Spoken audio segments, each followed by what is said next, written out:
ምናምን ያክስት ምናምን ስላለብኝ እሱን ብሸፍን ይሻለኝ ነበር ጥፊም ስለነበረ ብቻ ግን ያው ለሶፊ ይሄም ሲያንሳት ነውና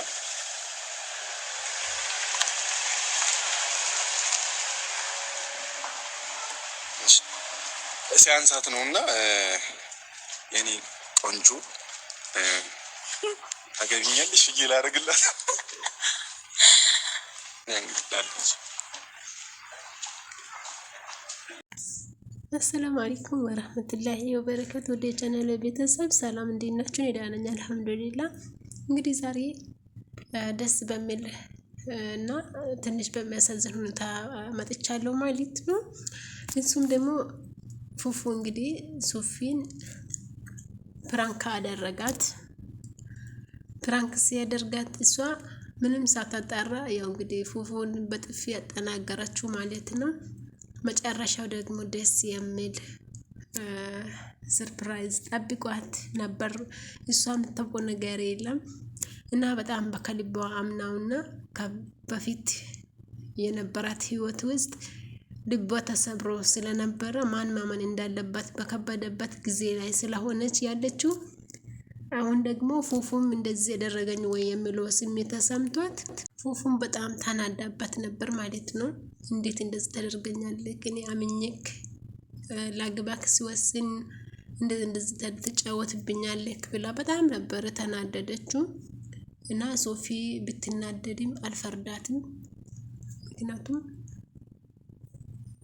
እሷ ያሳለፈችውን ሁላችንም እናውቃለን። ባማናችሁ ሰው ተክዳለች። የወደደችው እንደሆነ እንደምታስበው ያልሆነላት ልጅ ናትና ብዙ ወጣ ወረዶችን አይታለች። ከዚህ በኋላ ደግሞ በቃ እሷ ማመን እንዳለባት ራሱ ግራ ገብቷት ነው ያለችው። ፉፉ አስተዋይና ለሴት ልጅ በጣም የምሬን ነው የምላችሁ። ፉፉ ለሴት ልጅ በጣም ክብር ያለው ልጅ ነው እና የበፊቱ ህይወቷ ቢደምማትም ያው ፉፉን ከተዋወቀች በኋላ ሶፊ ደስተኛ ናት በጣም እና አሁን ደግሞ እንደዚህ አይነት ነገር ስትሰማ ማመን አቅቷት ነው ፉፉን የመተችው። ፉፉን በጥፊ ማምታቷ ደግሞ የብዙዎቹን ቅራኔ ፈጥሯል አይቼ ነበርና ቅር እንዳይላችሁ ማለትም ፉፉ ያው እንደዚህ አይነት ቦታ ላይ እንደማይገኝ እናውቃለን። ምክንያቱም አኪድ ያኔ የሚዲያ ሰው ነው ምናምን ነገር እንጂ ፉፉ በጣም ለሴት ልጅ ክብር አለው። በቃ እኔ እንጃ አላውቅም። እና በዚህ አጋጣሚ ደግሞ ሶፊ የሰው ወሬ እንዳትሰሚ። እውነት አንቺ ፉፉ እንድታገቢ ወስንሽ ከሆነ ከልብሽ ከሆነ የወሰንሽው ውሳኔሽ ትክክል ነው፣ እንደግፍሻለን። ምክንያቱም ቶፊቅ እየተጫወተብሽ ነው በጣም እና ደጋግሞ ልብሽን እየሰበራ ነው። ነገ ደግሞ ምን እንደሚከሰት የምታውቂ ነገር የለም። ስለዚህ ሶፊዬ የሰውን ነገር ቶሎ ብለሽ አታዳምጪም። በዚህ ጊዜ ታውቂያለሽ ሰውን የሚያጣላ የሚያለያይ እንጂ አንድ ላይ እንድትሆኚ የሚረዳሽ ማንም የለም። ስለዚህ ነገ ደግሞ ከዚህ የባሰ አሉባልታ ወሬ ሊመጡልሽ ይችላሉ እና አንቺ ደግሞ ያን ነገር ሰምተሹ አምነሽ የተቀበልሽውን ፏፉ ያው ማክዳት የለብሽም፣ መጠለትም የለብሽም። እንግዲህ ፉፉ ቅድሚያ አስጠነቅቋታል።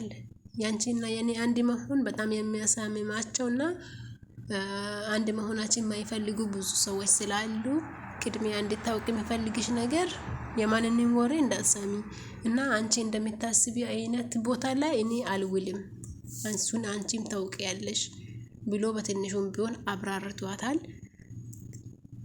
እሱ ብቻ በቂ አይደለም። ሶፊ የእውነት አንቺ ፉፉ መርጠሽ ህይወትሽን ለማምራት አስበሽ ከሆነ ትክክለኛ ውሳኔሽ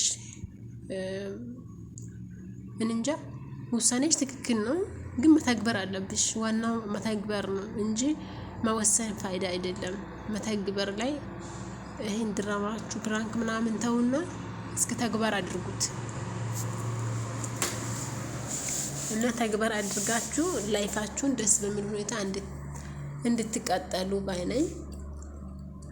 እና እንግዲህ ፉፉዬ ተባረክ። ምን አለመሰላችሁ ወርቁን የገዛሁት ወጪ የኒካ ጊዜ እኮ ለአንዳንድ ነገሮች ይበቃኝ ነበረ። እንደው ምንም ማድረግ አይቻልም። በቃ ለሶፊማ ይገባታል እያለ እየማረረ ነው። ፉፉዬ አይዞህ አንተ ጀግና ነህ፣ ጠንከር በል። በወጣሁ ይተካሃልና አንተ ብቻ ሐላል ለማድረግ ሞክር እንጂ አላህ ይረዳሃልና ያው ያወጣሁን ወጪ ደግሞ አታስበው ማለት ነው። በጣም ነው ደስ የሚሉት፣ ደስ የሚሉ ጥንዶች ናቸው። ፉፉና ሶፊ ሁለቱም ያህዋ ናቸው እና ሁለቱም ደግሞ የእውነት ቢጣመሩ በጣም ደስ ይል ነበረ። ቶፊቅ ጥሩ ነው፣ ግን ቶፊቅ ሶፊን አይሆናትም፣ ለሶፊ አይሆናትም። ሶፊ ግን ከሌላ ሰው ሆና ሲያይ ያመዋል። ያን በቃ አላውቅም ያመዋል እንጂ በተግባር ሶፊን የማግባት አላማ የለውም።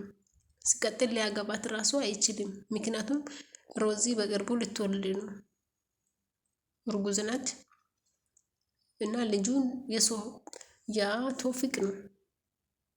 ስለዚህ በሶፊ ህይወት መጫወት ይቅርባችሁ። እኔ የሚለው ደግሞ ሶፊና ፉፉ ጉዞ ወደፊት፣ ወደ ኋላ ተመልሳችሁ የማንንም አሉባልታ ወሬ እንዳትላቀሙ፣ እንዳትሰሙ።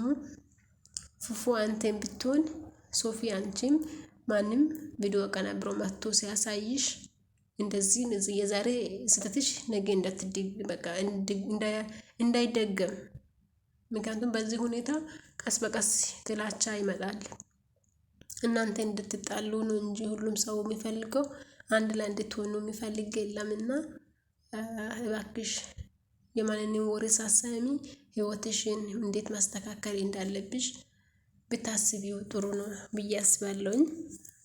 እንግዲህ ለዛሬ ይዤላችሁ የመጣሁት ይህን ይመስላል። ውድ ቤተሰቦቼ ከተመቻችሁ ላይክ፣ ሼር፣ ሰብስክራይብ አድርጉኝ። አመሰግናለሁ።